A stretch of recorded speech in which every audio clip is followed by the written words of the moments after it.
Mike and Ike show here at ShopRite of Williamstown.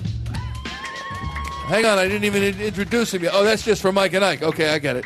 Ladies and gentlemen, joining us here in the store, the Eagles Pro Bowl defensive end, Connor Barwin. That's all we need. Okay, you can go. Perfect. Thanks a lot. I'll do some shopping. I'll tell you what, the best here, the best. All right, speaking of that, tell us about what your reflections are of OTAs and minicamp and how this defense is setting up. Well, I thought it was a great summer. I think I feel as healthy as I've ever felt. I think it was great for us to take 10 weeks with the new defensive system, get to know the coaches, kind of lay that foundation, understand what Jim Schwartz expects out of us, what he wants us to come back and be able to do for training camp. And now we go away. We have 5 weeks now to prepare ourselves mentally and physically to be ready to go. Mm-hmm. Jim Schwartz, what's it been like in a new? I guess you haven't obviously not started training camp, but a new system. It's been awesome, honestly. It's been very exciting. I mean, I think most people know that follow the Eagles or even the NFL that Jim Schwartz is a very successful defensive coordinator, very passionate, intense person. As a defensive player, you love playing for a coach like that. Even in the offseason, you felt that already, and we're not even playing games. So you know once we get into training camp, once we get into real games, that intensity is only going to go up even more. So it was a lot of fun getting to know him, getting to see the way he coaches, and kind of figuring out what he expects for us and what we need to do to be successful in his system. Mm-hmm. Yeah, now you're a veteran, so you don't have a difficult time adjusting. You know, you played for several different styles of coaches, the mild-mannered ones, the passionate ones that wear their emotions on their sleeves.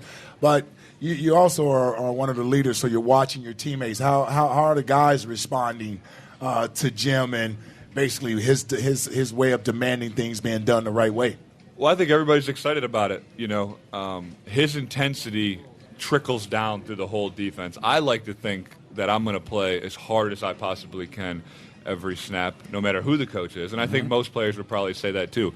But you can't help it when your coach is, you know, when his hair is on fire and you kind of, it rubs off on you the same way. And I think it'll help us on defense because it'll rub off on the entire defense. And it really kind of, we were talking about this off the air for a second, it balances the team a little bit. You know what I'm saying? Mm-hmm. When you have an offensive head coach, you need a very strong defensive coordinator, and I think we have that balance now with Doug Peterson and Jim Schwartz. I'm sorry. I'm partial to that because that was the formula when we had our success. You know, Andy wasn't really a very vocal coach. He certainly didn't do a lot of yelling. Time to time he did, but Jim Johnson was the guy you heard at practice every day. Jim Johnson, even when you did something right, he was yelling about it. You didn't know if you just did something wrong or not because that's just the way Jim was. As a coach, he had to be sort of the bad cop, so to speak. Yeah, exactly. And I witnessed it firsthand back when I played in Houston when Gary Kubiak was a great head coach, just won a Super Bowl, obviously. And we really struggled on defense until Kubiak hired Wade Phillips, a Hall of Fame defensive coordinator that really put that balance in our team. And now Wade is in Denver with Coobs, and obviously they've had a lot of success down there. So you can see in I guess it was 2014 because Jim was out of football last year. In 2014, he's the defensive coordinator for Buffalo. They go to Detroit, his old team. They beat Detroit, and his players carrying him off on their shoulders. You get that, obviously. You ready to carry Coach off the field yet, man? I hope so. We got to have those kind of wins. But, yeah, I mean, he you can see he gets so emotionally invested. And you can tell he cares about his players so much that the players, automatically feel that reciprocate that feeling. And there's that kind of relationship.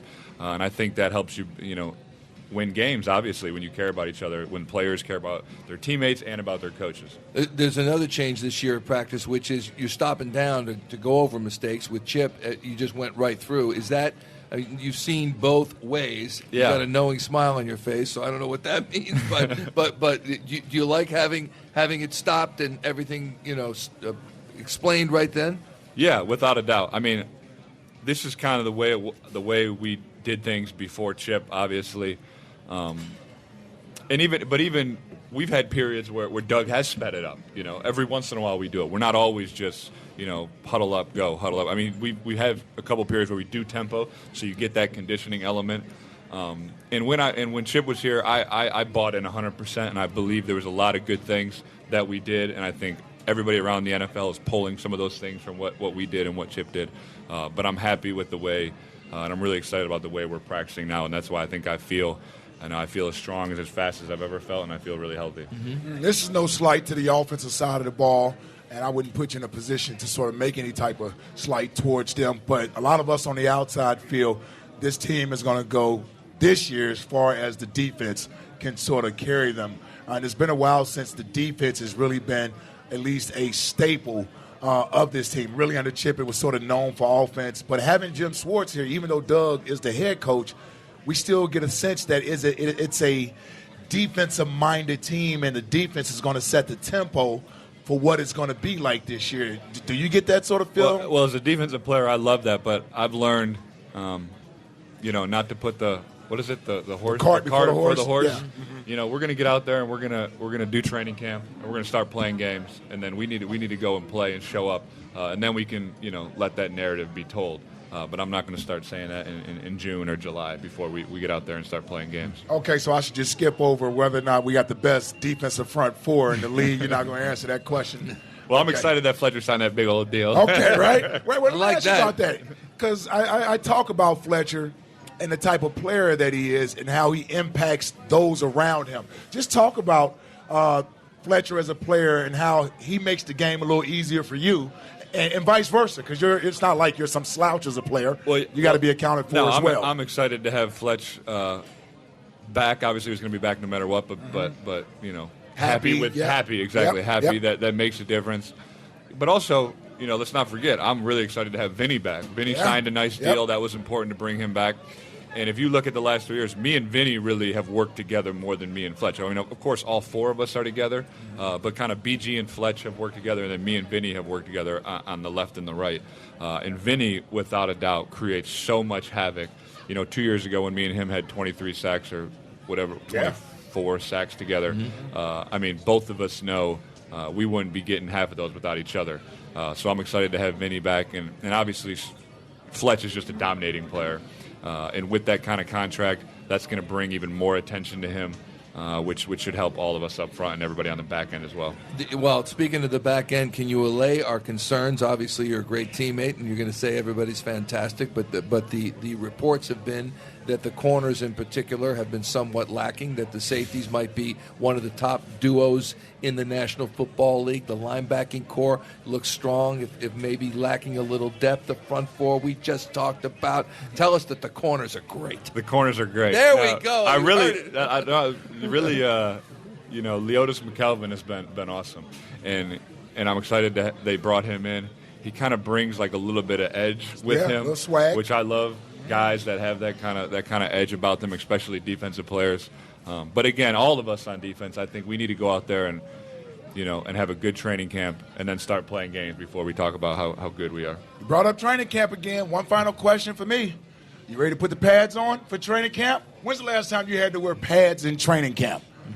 I don't know. It's been a while. It's been a while, but I do. People forget Chip's first year. It's amazing. You guys have a lot of power in the media. And you guys were talking about not tackling and all this stuff. Yep. And we played the first preseason game, and like every team in the league, we were bad at tackling because that's just how it goes in the preseason. And we did a Oklahoma drill with full pads. And like an Oklahoma drill without even blocker. You know how the Oklahoma drill is where you have an offensive line, a defensive lineman, you have a linebacker behind and a running back, and they block, and then you shed and make a tackle. No, it was just me 5 yards lined up away from Brent Selleck or LaShawn McCoy, and we had cones 5 yards apart, and it was just blow the whistle and run at each other. Which completely is like you can't even. It's like illegal to do now. I mean, it's just like asking for concussions and injuries. Probably then. But we did that Chip's first year, believe it or not, and then ever since then we never hit in training camp. But what about I'm excited drills? to put him on. I'm excited to put him on. Yeah, I mean, Contact I think to the ground, tackle. mean, that's what we do. That's what. See, I know it, man. It's just a mentality. You just have to be it. ready to do it a couple of times during practice, and that's what we do on Sundays. Yeah. Last question from me is: now you're going into your only lengthy break of the year. You have done so much in our community. You love to travel. I mean, what are you going to be doing this 5 weeks? How will you spend this time? It's interesting. Some people think we're on like a vacation, but this is actually the hardest training we do probably all year round, because you go on your own and you prepare yourself, again, physically to get ready for training camp. So mini camp ended, I think, a week and a half ago. So you take about a week off to recover, and then you go 4 weeks training, balls to the wall, and then you take about a week and a half off to taper down. So that's what I'll be doing for the next 5 weeks. No travel. Balls to the wall? Yeah. Well, he said it. Now you said it. I'm not. I'm not going to say it again. Yeah, but if you, hey, like it. You're Connor Barwin. But so no traveling, no Europe, no Iceland, no. Iceland. I'll be in Philly. Yeah. You might catch me at the shore on the weekends. But Okay. I'll be here training. All right, sounds good. Love it, brother. Thank you for being with us. Yes. Always great to see you. Thanks so Good to much, see you CB. guys. That is Connor Barwin.